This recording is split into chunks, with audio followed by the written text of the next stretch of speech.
Hi, I'm Ruth Virgo, and welcome back to Demystifying Child's Play, the podcast where we make sense of what's really going on in your child's play so you can parent with more confidence and a whole lot less guesswork.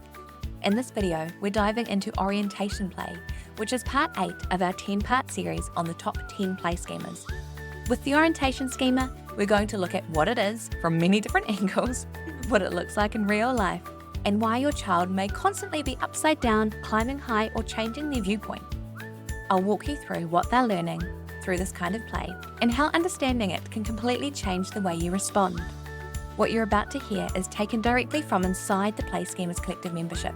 It's a sneak peek into the video library where I help parents understand the deeper why behind their child's play and learn how to work with it, not constantly fight against it. If you want to dive into all of the top 10 play schemas, head to playschemas.com/free where you'll find my freebie stash.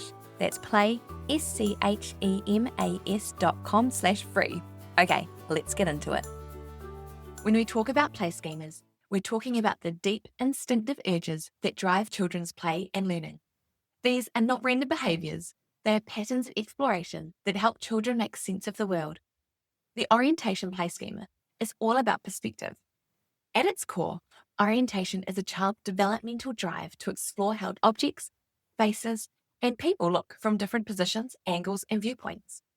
It's not just about moving, it's about the seeing. Children exploring this schema are asking questions like, what does this look like from up here? What happens if I turn this upside down?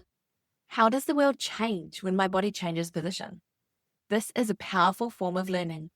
And once you know what to look for, you will see it everywhere. One of the most important things to understand about the orientation schema is that it's not simply physical play. Orientation is about viewpoint, not just movement. Yes, there is a lot of movement involved, the climbing, the hanging, the rolling, the bending, but the purpose of the movement is for visual and spatial exploration. Children aren't just climbing for the sake of climbing, they're climbing so they can see things differently. They aren't hanging upside down to be silly or defiant. They're gathering information about how the world looks different when their body is inverted. Orientation play is about changing perspective, and movement is the tool children use to do that. Children developing the orientation schema use their whole bodies as learning tools. You might see them hang upside down from playground equipment, or they might be trying to hang upside down from you. My house, yes. They might be bending over to look through their legs. They may be lying flat on the floor or on their side to look up or across. They may climb high to get a bird's eye view, always on their tables. They might tilt their head or rotate their bodies while observing objects. From the outside, these behaviours can sometimes look risky, chaotic, or unnecessary. But from a developmental lens, they are highly intentional. Children are learning how their body exists in space, how space changes around them, and how perspective shifts depending on the position. This is foundational work for balance, coordination, spatial awareness, and visual processing. Now, before I go any further, I want to highlight that this behaviour is purposeful. It is not attention-seeking. This is a really important reframe for parents and educators. Children exploring the orientation schema are not trying to scare you. They're not trying to show off. They're not just trying to push boundaries for the sake of it. They are responding to an internal developmental drive.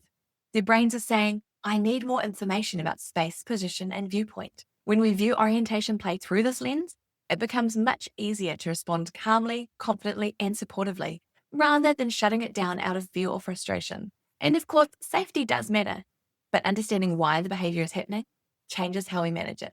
Okay, let's look at why the playground makes orientation so obvious. Now, if you've ever supervised or played with children in a playground, you've probably noticed that orientation behaviors really stand out there. And there's a reason for it. Playgrounds naturally offer height, movement, climbing opportunities, and different vantage points. All of these amplify orientation play. The ladders, the monkey bars, forts, seesaws, climbing frames, they all give children instant access to new perspectives. High, low, upside down, sideways. So if you find yourself thinking, why is my child always upside down at the playground? Won't all that blood rush to the head? The answer is simple. Firstly, they're okay. Secondly, the playground is meeting a developmental need. And the more varied the playground, the better. Just start making a mental note of which ones have toilets when your child is still in nappies, because take it from me, it is not fun being at a playground for 5 minutes and then being told, who coming? Orientation play supports far more than just physical skills. As children explore this schema, they're actively developing spatial reasoning, which is understanding where things are in relation to each other, body awareness, which is knowing where their body is in space, visual perception, which is noticing how objects look from different angles, balance and vestibular processing, how the body responds to movement and position. These skills form the foundation for later learning in life, such as mathematics, science, geography, problem solving, early reading and writing, which all rely on visual tracking and spatial awareness. This is big picture learning happening through play, as always.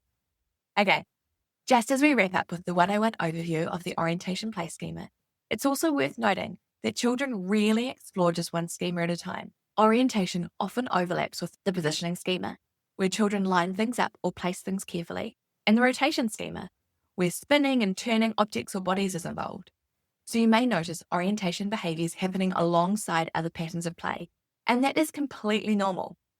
Schemas work together to build a child's understanding of the world, to build that complete picture. So when you see a child hanging upside down, climbing high, or turning objects over and over and over, instead of asking, why are they doing that? Try asking yourself, what information are they gathering right now? Because orientation play is not chaos. It's curiosity in motion. It's learning through perspective. And it's a sign that the child's brain and body are working together beautifully. Okay. As always, as we come to the end, don't forget you can ask Archie, the Archives King, all things orientation. And if you can't answer, just flick me a DM or comment below and ensure you tag @Ruth Verco so I don't miss it. I will see you in the next video.